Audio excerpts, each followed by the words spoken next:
Welcome to Law Logical, your ultimate guide to understanding the complexities of law in a simplified manner. Today, we're delving into a topic that's often shrouded in confusion and misconceptions: the difference between divorce and legal separation. This is our fourth installment in the series of Indian family law, and we're going to dissect these two legal terms in a way that's easy to comprehend. Why is this topic significant, you may ask? Well, understanding the distinction between divorce and legal separation is crucial, as it can greatly impact one's life decisions. It's not just about ending a relationship. It's about understanding your legal rights, responsibilities, and the potential long-term implications. So, whether you're just curious or you're seeking clarity for personal reasons, you're in the right place. Stay with us as we take you through this journey of understanding the fine lines between divorce and legal separation. To begin with, let us first understand what divorce is. At its core, divorce is the legal dissolution of a marriage. It's the formal legal ending of a marriage by a court or other competent body, effectively severing all marital ties and responsibilities between two people. But it's more than just a separation of two individuals. It's a process that involves the division of property, resolution of financial issues, and, if applicable, decisions about child custody and support. Now, it's crucial to understand that the divorce process and its implications can widely vary depending upon the jurisdiction. In some regions, a divorce requires a fault-based ground, like adultery or cruelty, while others may allow for no-fault divorces, where neither spouse is required to prove that the other is at fault. Another essential point to note is that divorce is a significant legal action with long-term consequences. It changes your legal status from being married to being single, allowing you to remarry if you wish. It also impacts your rights to property, your pension benefits, and your tax status.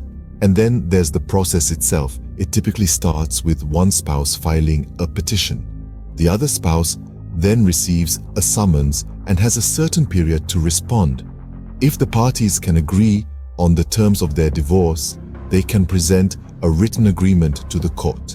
If not, they might need to go through mediation or a trial, where a judge will make the final decisions.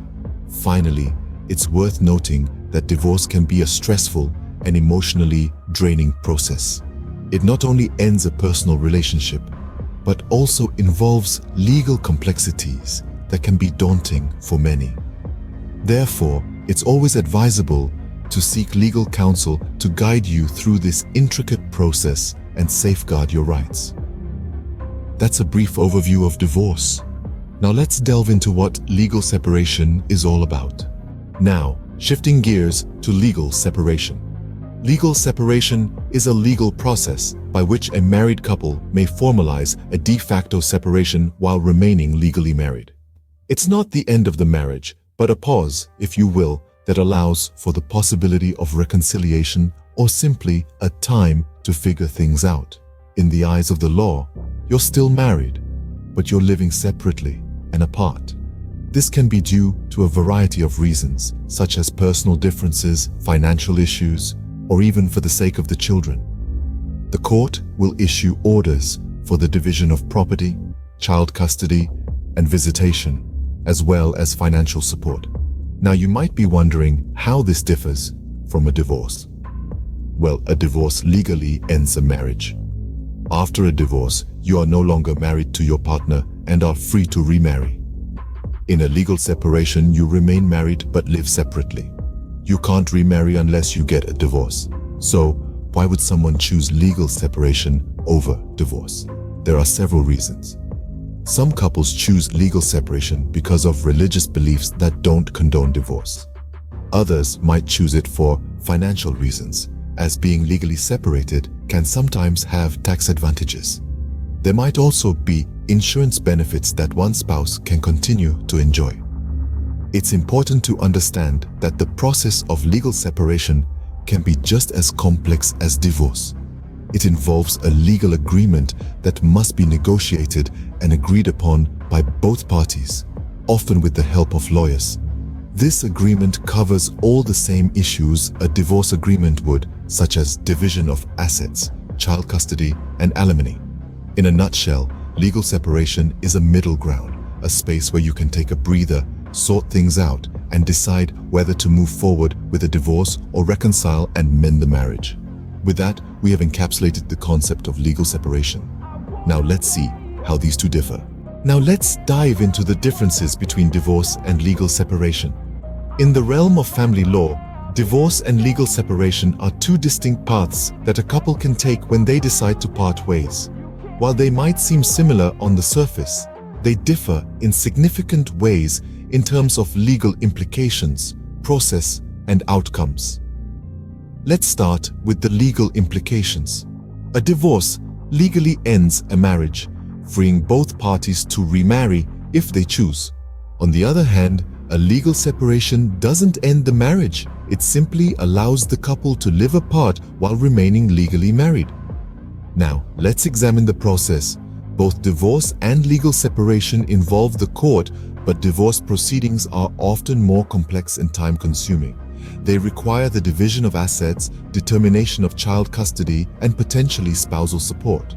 Legal separation, in contrast, involves fewer legal hurdles. Lastly, the outcomes. A divorce leads to the dissolution of the marital contract. Each person is free to lead separate lives and remarry. In a legal separation, the couple remains married but lives separately. They maintain certain legal protections such as health insurance benefits that could be lost in a divorce. For example, consider a couple who is unsure about ending their marriage. They might opt for legal separation to get some space and time to think things over. Alternatively, a couple who is certain they want to part ways permanently might choose divorce. That sums up the main differences between divorce and legal separation. And with that, we have come to the end of our discussion on divorce versus legal separation. We've explored their definitions, the differences, and the implications of each.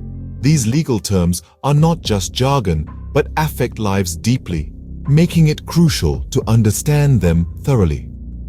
We hope this video has been informative and helpful. If you have any questions or doubts, feel free to drop them in the comment section below. Don't forget to like, share, and subscribe to Law Logical for more such insightful videos. Thank you for watching.